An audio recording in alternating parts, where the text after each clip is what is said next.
Good morning students. चलिए, जैसा कि आप लोगों को बताया गया होगा या कल पता ही है कि कल एडवर्ब आप लोगों का खत्म हुआ है और आज नया चैप्टर आपका है चैप्टर 9 प्रीपोजिशन यानी संबंध सूचक।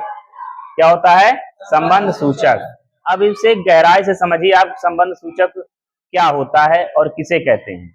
ये क्या करते हैं, ये कैसे वर्ड होते हैं ना कि ये नाउन, प्रोनाउन, वर्ब, एडवर्ब जब हम वाक्य बनाते हैं तो ये वाक्य में आकर के दो वाक्यों के बीच संबंध स्थापित करते हैं। बिना इनके हम क्या करते हैं, सेंटेंस बनाना मुश्किल हो जाता है।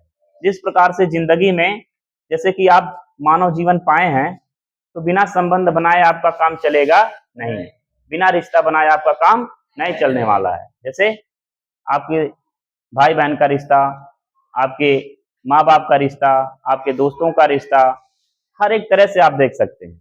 तो उसी प्रकार से ये पार्ट ऑफ स्पीच का एक भाग है प्रीपोजिशन, जिसे कहते हैं संबंध सूचक, है ना। अब देखिए संबंध सूचक किसे कहते हैं, ये आपको लिखवाया गया है। अब हम आते हैं इस तरह से एग्जाम्पल पे कि कौन से वर्ड ऐसे होते हैं जो एग्जाम्पल के तौर पे प्रीपोजिशन के तौर पे पहचाने जाते हैं। पहला है on, into, in, at, with, after, as, for, between. तो ये दिया है। ऐसे और भी वर्ड होते हैं जो प्रीपोजिशन की कैटेगरी में, प्रीपोजिशन की श्रेणी में रखे जाते हैं और रखे गए हैं। तो सबसे पहले जरूरी है जानना कि ये प्रीपोजिशन कितने प्रकार के होते हैं। प्रीपोजिशन मुख्यतः आपके कक्षा 10 के सिलेबस के अनुसार प्रीपोजिशन 6 प्रकार के होते हैं। तो पहला प्रीपोजिशन है आपका सिंपल प्रीपोजिशन, और दूसरा है कंपाउंड प्रीपोजिशन, तीसरा है डबल प्रीपोजिशन, चौथा है फ्रेजल प्रीपोजिशन, और पांचवा है डिस्गाइज्ड प्रीपोजिशन, और छठवा है पार्टिसिपल प्रीपोजिशन, है ना। तो ये 6 भेद होते हैं, 6 प्रकार होते हैं, और एक एक करके हम आपको बताएंगे और कवर करेंगे। तो सबसे पहला है सिंपल प्रीपोजिशन। सिंपल प्रीपोजिशन किसे कहते हैं? तो इनका काम ये होता है, ये प्रीपोजिशन साधारण रूप से एक नाउन या प्रोनाउन का संबंध दूसरे नाउन या प्रोनाउन से कराते हैं या कराती है ना। एक नाउन से या एक प्रोनाउन से संबंध दूसरे नाउन से या दूसरे प्रोनाउन से कराते हैं। अंडरस्टैंड? तो देखिए सबसे पहले महत्वपूर्ण बात यह है जानना कि सिंपल प्रीपोजिशन के अंदर कौन से ऐसे वर्ड हैं जो प्रीपोजिशन के तौर पे रखे गए हैं। तो देखिए यहाँ पे है सबसे पहला आपका, आपने लिखा भी होगा, कैमरामैन थोड़ा फोकस करिएगा जूम करके। At, on, in, for, to, of, up, over, with, under, from, into, after, by, till. ये शब्द बच्चों आपके सिंपल प्रीपोजिशन के अंतर्गत आते हैं, सिंपल प्रीपोजिशन के अंतर्गत आते हैं। अब दूसरा है आपका कंपाउंड प्रीपोजिशन, जिसे कहते हैं मिश्रित संबंध सूचक। क्या कहते हैं? मिश्रित संबंध सूचक।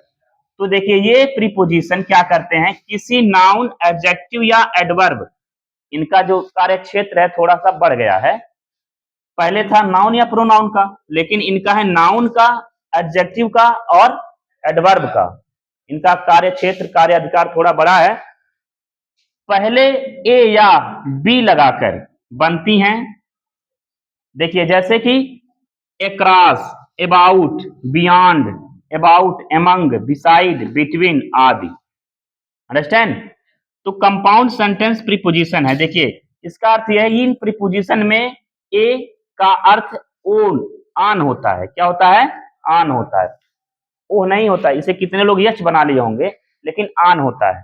तथा बी का अर्थ है बाई से होता है, बी का अर्थ है बाई से होता है। तो इसका मतलब ये हुआ कि जिस वर्ड के अंत में देखिए एमंग हुआ, बी हुआ, देखिए बी का मतलब यहां से जोड़ा गया है। बी का मतलब जैसे बी इसमें आया है बीई, उसके बाद आया है फिर बीई, वहां भी आया है। ए सबसे पहले आया है, देखिए एमंग में ए सबसे पहले आया है, यहाँ ए सबसे पहले आया है, फिर यहाँ ए सबसे पहले आया है, फिर यहाँ बीई आया है। आप देख पा रहे हैं ना।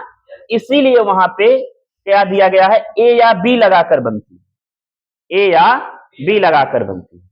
क्या बच्चों आपको समझ में आ रहा है ना? तो इसी प्रकार से आपका हिंदी वाक्य यहाँ पे निर्माण किया गया है, क्रिएट किया गया है। ही केम अक्रॉस द रोड, यानी वह सड़क के आर पार आ गया। क्या हुआ? वह सड़क के आर पार आ गया। जैसे कि मान लीजिए कोई दुर्घटना होती है, अचानक वह सड़क के आर पार आ गया और दुर्घटना घट गई। अगला है Raman is sitting behind you. Behind का मतलब होता है पीछे, तो इसका अर्थ ये हुआ रमन आपके पीछे बैठ रहा है।